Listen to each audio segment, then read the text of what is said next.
बहुत ध्यान दीजिएगा महाराज, थोड़ा सा आपको बुरा लगेगा तो लग जाए, पर शिव पुराण है, जीवन संवार देगी तो अच्छी बात है, जीवन संवार दे तो अच्छी बात है। शिव मंदिर में जल बाद में चढ़ाना, शंकर के मंदिर में जाकर पंचामृत स्नान बाद में कराना, शंकर जी के मंदिर में जाकर पूजन बाद में करना, पहले थाली एक और रखकर शिव मंदिर में झाड़ू पोछा या जो बेलपत्री निर्माल्य जो भी रखा हो उतरा हुआ सामान उसको भरकर कहीं एक और जहां मंदिर वाले रखते हो वहां ले जाकर रख दो, झाड़ू पोछा एक बार जरूर।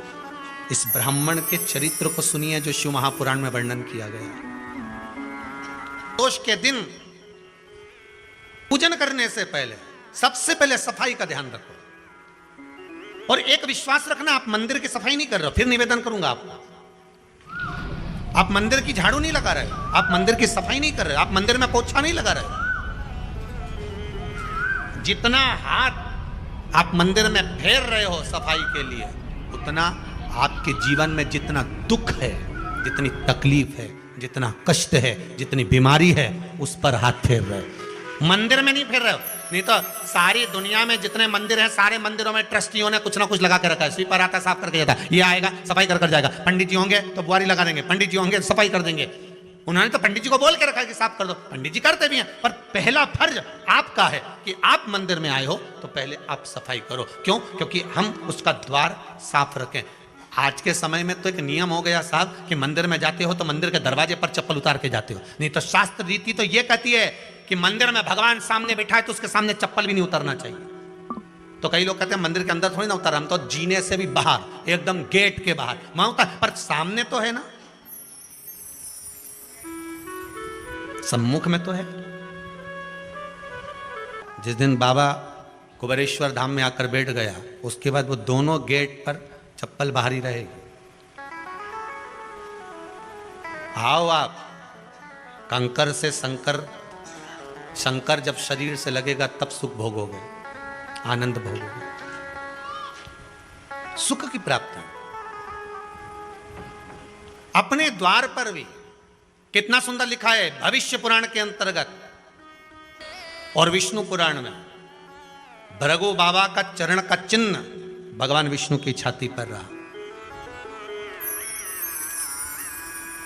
भगवान विष्णु की छाती पर भृगु बाबा के चरण का चिन्ह रहा।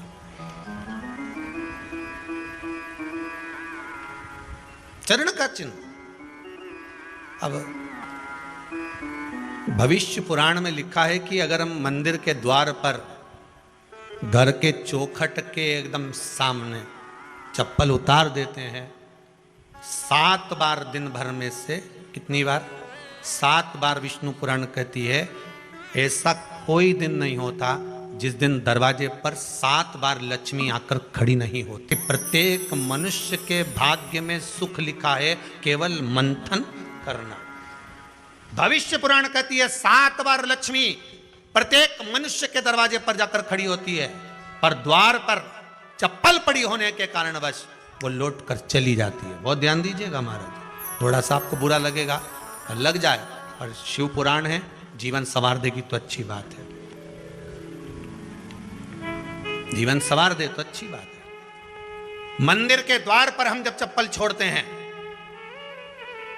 जिस मंदिर की चौखट पर चप्पल छोड़ी है, आप जितनी देर आराधना में लगे रहते हैं उतनी देर तक आपकी चप्पल पर जितने लोग लांग कर जाते हैं, जितने लोग लांग कर प्रवेश करते हैं, उसका भी दुख आपके भाग्य में आता चले जाता है। ध्यान दीजिएगा जरा, चप्पल का भविष्य पुराण में पढ़िएगा कभी कि पादुका का महत्व क्या है, पादुका किस ओर उतारना चाहिए, पादुका को कहाँ रखना चाहिए, किस जगह पर बुआरी झाड़ू को रखना चाहिए, किस जगह पर चलनी को रखना चाहिए, सुई उस सुई को जिस हाल में सब बैठते हैं उस हाल में क्यों रखा जाता है? सुई तो इतनी सी है, पर जिस हाल में सब बैठते हैं उस हाल में ना तो झाड़ू रखते हैं, उस हाल में ना चलनी रखते हैं। भैया क्यों नहीं रखते? कारण क्या है कि जिस हाल में सब बैठकर बात करें, आवक जावक की बात हो, व्यापार की बात हो, लक्ष्मी की बात हो, प्रेम स्नेह की बात हो, आपस में बैठकर सब चर्चा कर रहे हो, अगर वहां छलनी होगी, झाड़ू होगी तो बैठे बैठे बात करने में विवाद चालू हो जाएगा। 15-20 मिनट तुमने बहुत प्रेम की बात करी, अच्छे से बात करी, पति पत्नी बहुत प्रेम की बात कर रहे थे, मालूम पड़े बात करते करते से कब झगड़ा उत्पन्न हो जाए तो समझ में नहीं आया। हमारी बहू को क्या हो जाता है, बैठे बैठे बात करते करते झगड़ा कर देती है, जरा सी बात में झगड़ा चालू हो जाता है। कारण क्या है, जिस हाल में तुम बैठ रहे हो, जिस कमरे में तुम बैठ रहे हो, जिस हाल के अंदर सब बैठकर चर्चा करते, बात करते, चित्त करते, आपस में बैठकर सब लोग एक दूसरे के बातचीत करने बैठे हैं, आय व्यय देखने बैठे हैं, दुकान व्यापार की बात करने बैठे हैं, उस जगह पर भी झगड़े का क्रम कहां से आ गया, एक ना एक का मुंह क्यों फूल गया, कारण क्या था, कोई बात टेंशन क्यों आ रहा है, मतलब उस हाल में या तो चलनी रखी है या झाड़ू रखी है, भले तुमने सोफे के नीचे फंसा दियो, भले तुमने पीछे फंसा दियो, पर पड़ी जरूर है, रखी जरूर है, कहीं ना कहीं पड़ी होगी। क्यों कहते हैं कि जिस हाल में आप बैठ रहे हो, जहां पर आप संपदा की बात कर रहे हो, दौलत की बात कर रहे हो, व्यापार की बात कर रहे हो, व्यवसाय की बात कर रहे हो, उस हाल में अगर कहीं कैलेंडर टंगा हो, कोई सामान ऐसा रखा हो, कोई पर्दा ऐसा लगा हो, कोई चीज ऐसी लगी हो, तो उसमें एक सुई उसमें रख दीजिए। क्यों कहते हैं, हमारे यहां दूल्हा भी जाता है ना, तो उसका जो साफा बनता है या जूता उसको पहनाते हैं, उस तक में पिन टच करके भेज देते हैं। बोलो सही है कि गलत है? दूल्हा तोरण लगाने जा रहा है, दूल्हा तोरण देने जा रहा है, तो उसके जूते में भी पिन घुसेड़ कर भेजते हैं, पिन लगा कर भेजते हैं, उसके साफे में पिन लगा कर भेजते हैं। एक भले सुई नहीं लगाएंगे तो आलपिन लगा कर भेज देंगे। क्यों भेजते हैं, उसका कारण क्या, कि लक्ष्मी को लेने जा रहा है, संपदा लेने जा रहा है, और जिसको वो ब्याह करने जा रहा है उसका संबंध सुई और धागे के संबंध जैसा हमेशा सिला हुआ होना चाहिए, उधेड़ा ना जाए, कैची जैसा कटा हुआ नहीं होना चाहिए। एक एक प्रमाण को जरा देखो तो। और दुनिया के लोग कहते हैं साहब हमारे यहाँ तो सुख नहीं है, शांति नहीं। शांति तुमने भंग करी, कोई दूसरा भंग करा। चप्पल उतार दी दरवाजे पर, मंदिर के द्वार पर। हम तो यहाँ तक कहेंगे पशुपति व्रत करने जा रहे हो, पशुपति व्रत को धारण करने जा रहे हो, एक सोमवार मत पहनो चप्पल, जब मंदिर जा रहे हो तब दिन भर पहनो, मंदिर जाओ मत पहनो। कोई जरूरी है कि मंदिर पहनने चप्पल पहनना जरूरी है? मत पहनो। मंदिर के द्वार पर जहां भगवान विराजे हैं उसके द्वार पर अगर आपने चप्पल उतारी है, आप तो अंदर चले गए, पर जितने लोग लांग रहे हैं उसका मालूम, उसका स्मरण कितना कितना गया। छाता, चप्पल, आसन, मांग का टीका, इसका भी वर्णन पहले कर चुके हैं कथाओं में, आप लोगों ने सुना होगा। छाते का भी वर्णन किया, किसी का छाता बारिश में तुम लेकर आ गए, पानी गिरने लगा, जी जी तुम्हारा छाता देना, छाता तो लेकर आ गए, पर जितने दिन तुम्हारे घर में रखा हुआ है उतना दिन तक हिसाब लगा कर रखना कि 15 दिन रखा तो तैयारी रख लेना, 15 दिन में कितने घंटे हुए, कितने घंटे कितने पल, उतना आपको दुख भोगना पड़ेगा। दूसरे का छाता आया, इसलिए कोई प्राण छोड़ता है, मरता है, तो उसके पद में यही सब चीजें देना पड़ती। क्या क्या बोलते जाओ, छाता, चप्पल, आसन, माला, सब देना पड़ता है। बोलो देते कि नहीं देते? तो क्यों देना पड़ता है? छाता क्या काम का कि छाता देना पड़ेगा? क्या व्यक्ति 24 घंटे क्या धूप में रहता था कि पानी में रहता था जो छाता देना पड़ेगा? चप्पल क्यों देना पड़ेगा? किस लिए देना पड़ेगा? उसका शास्त्र प्रमाण। जरा सा राजा परीक्षित ने जरासंध के मुकुट को सिर पे पहन लिया था और बुद्धि बदल गई थी। शमीक बाबा के गले में मरा हुआ सर्प डाल दिया था। सही है कि गलत है? केवल मांग का टीका अर्थात सिर पर मुकुट बदला और काम हो गया। बहुत ध्यान देना पड़ता है महाराज, बहुत ध्यान देना पड़ता है। एक सत्य बात कहें, 7 बार लक्ष्मी प्रतिदिन मनुष्य का द्वार झांकने के लिए आती है। ऐसा कोई दिन नहीं जाता जिस दिन तुम्हारा भाग्य भगवान पलटने के लिए नहीं बैठा हो। वो तो इंतजार करता है कि ये गेंद फेंके और मैं चौका छक्का लगा दूं। भगवान भी ये कहता है, एक ही गेंद है 6 बार फेंकी है।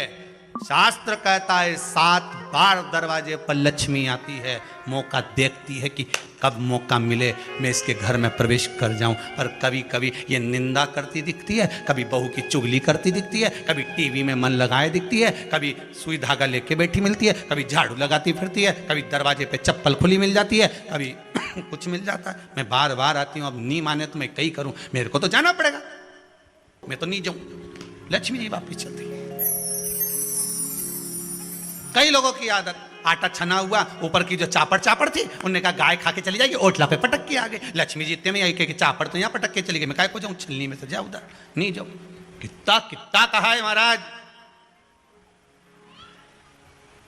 केवल एक दिन का इंतजार रहता, दिवाली आए लक्ष्मी जी महाराज घर आएगी ने, लीप लिया ने, पोत लिया ने, मांडना भी मांड लिया, लक्ष्मी जी का पाँव भी मांड लिया ना, कमल का फूल भी मंगवा लिया, गेंदा की माला भी बुलवा ली, सारी गेंदा वेंदा की माला दरवाजे पे भी लगा दी, चौक मोक पूर के बेटी इंतजार में, लक्ष्मी जी आएगी, लक्ष्मी जी आएगी। लक्ष्मी जी बोली मैं तो रोज आऊँ री जी, मैं तो रोज आऊँ, पर कहीं करूँ थारी बुद्धि काम नहीं करे, मैं कहीं करूँ, मैं तो रोज आऊँ।